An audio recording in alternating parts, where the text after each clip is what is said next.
Saya lebih khawatir kamu jalan masuk lubang.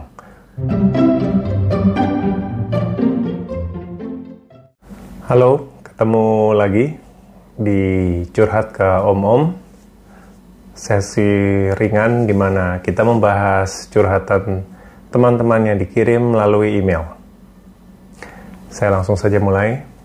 Salah satu insecurity yang aku hadapi saat ini yaitu soal percintaan. Aku sudah 25 tahun dan belum pernah pacaran sama sekali. Dulu zaman kuliah pernah berhubungan dengan seseorang, tapi lebih kayak HTS-an gitu om. HTS tahu ya? Hubungan tanpa status. Sempet galau, walau akhirnya cerita cintaku kandas. Hiks. Sampai sekarang sudah deket sama beberapa cowok, tapi rasanya nggak ada yang pas. Dan kayaknya mereka juga nggak serius sama aku. Aku nggak tahu apakah karena personality aku atau fisik aku yang kurang menarik. Temanku juga nggak banyak sih. Dan aku selalu nunduk kalau jalan. Menghindari eye contact.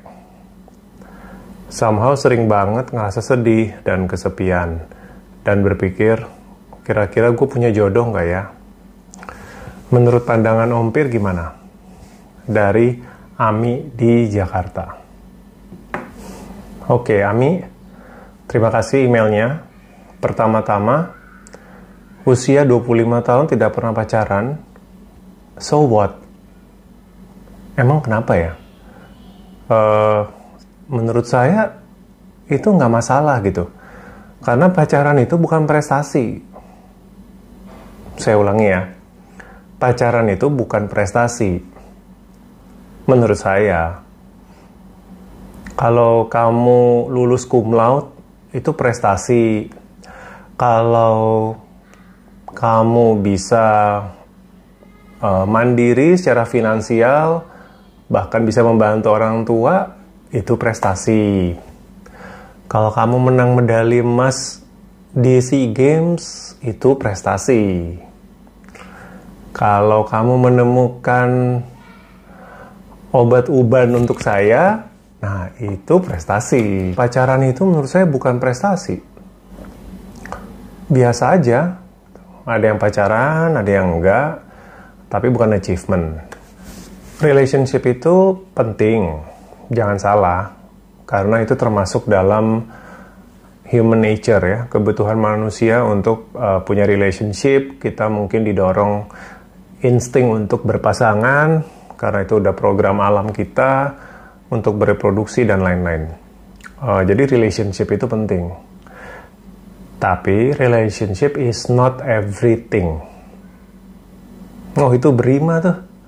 Penting, tapi bukan everything. Bagus berima. Jadi ini soal proporsi ya, Mi. Soal proporsi aja.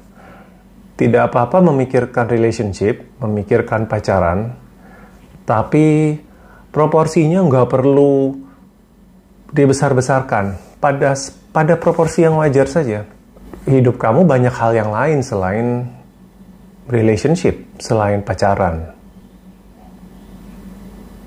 Ada prestasi lain, saya nggak tahu kamu masih kuliah atau sudah bekerja, ya. Ada banyak cita-cita, ambisi yang lain, bakat dan talenta kamu mungkin yang belum termaksimalkan dan lain-lain. Walaupun email kamu tentang pacaran, tapi mungkin yang penting bukan soal pacarannya. Bagaimana kalau kita pindah ke topik lain? Kenapa? Karena pacaran itu banyak faktor. Punya relationship itu ada hal-hal yang di luar kendali kita. Ya, contohnya ketemu orang yang tepat. Namanya ketemu orang yang tepat, orang lainnya itu ada di mana sekarang, itu kan di luar kendali kita.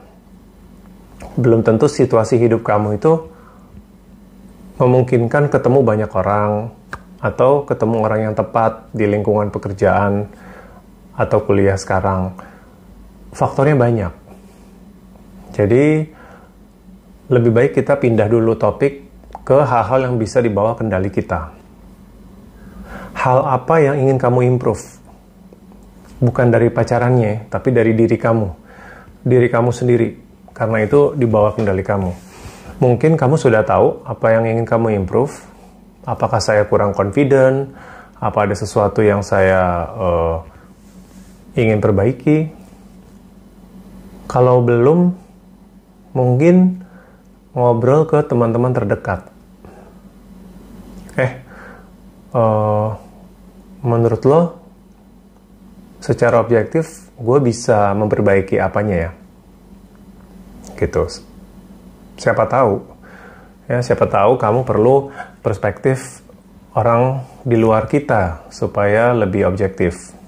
Kamu mention tentang soal jalan nunduk, soal kamu khawatir personality. Soal jalan nunduk itu sih saya nggak terlalu khawatir ya. Saya lebih khawatir kamu jalan masuk lubang, takut kepentok tiang. Itu saya lebih khawatir dari soal jalan nunduknya. Kalau kamu merasa bahwa itu jangan-jangan di baliknya ada masalah lain, nah kamu harus gali. Apakah kamu merasa kurang confident mungkin? Nah itu dari situ mungkin ada yang bisa dilakukan. Saya belum lama ini membaca buku Rational Emotive Behavior Therapy. Ada satu trik yang menarik buat saya, yaitu diajarkan melakukan hal-hal yang exactly kontra dengan kebiasaan yang kita ingin ganti. Dalam buku itu dibilang, kalau kamu takut public speaking, justru obatnya memaksakan diri ngomong di depan umum. Dan sengaja malu, sengaja gagal. Tapi dihajar aja gitu. Karena si penemu teori REBT ini, Albert Ellis, bilang ini kadang-kadang dalam beberapa situasi harus dikonfrontasi langsung. Supaya kita merasakan bahwa ternyata apa yang kita takutkan itu ternyata nggak terlalu gimana banget. Jadi ini mungkin bisa dicoba ya. Kita coba dari nunduk deh. What if kamu bikin eksperimen, coba komit untuk tidak nunduk. Caranya simple, kamu sekarang punya HP, kamu bisa set stopwatch. Misalkan kamu harus jalan dari kantor ke, saya nggak tahu, ke stasiun, ya, atau ke pangkalan taksi, apalah kamu harus jalan, gitu. Kamu set di timer, kira-kira saya jalan bakal berapa menit, saya berjanji sebelum timer ini bunyi, saya nggak akan nunduk. Saya akan dongak. Kalau perlu, saya akan ngeliatin orang yang jalan. Gitu, kalau ada orang yang jalan, kamu liatin. Gitu. Eksperimen ini harusnya tidak harmful, tidak berbahaya, dan mengkonfrontasi aja kebiasaan lama kamu.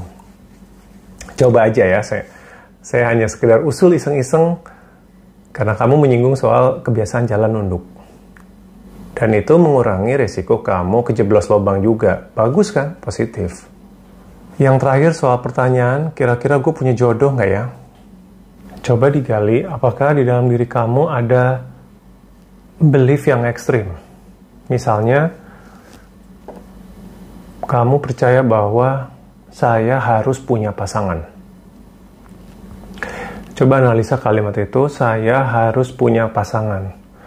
Kalimat ini yang disebut dalam teori REBT tadi sebagai kalimat rigid, kaku kan.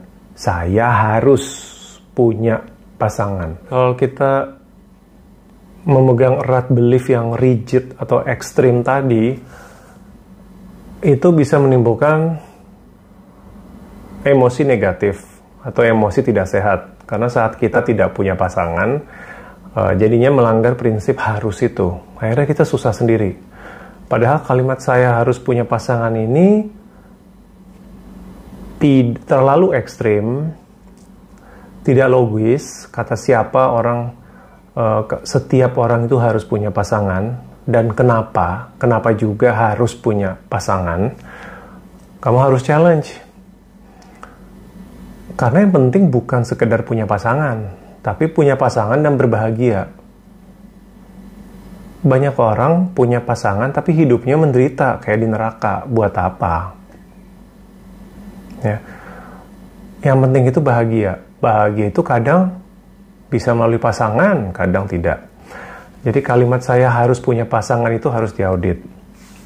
Satu alternatifnya adalah menciptakan attitude yang tidak rigid dan tidak ekstrim. Ya. Jadi contoh, saya mau punya pasangan. Beda kan? Bukan saya harus punya pasangan. Saya mau punya pasangan dan relationship yang bahagia.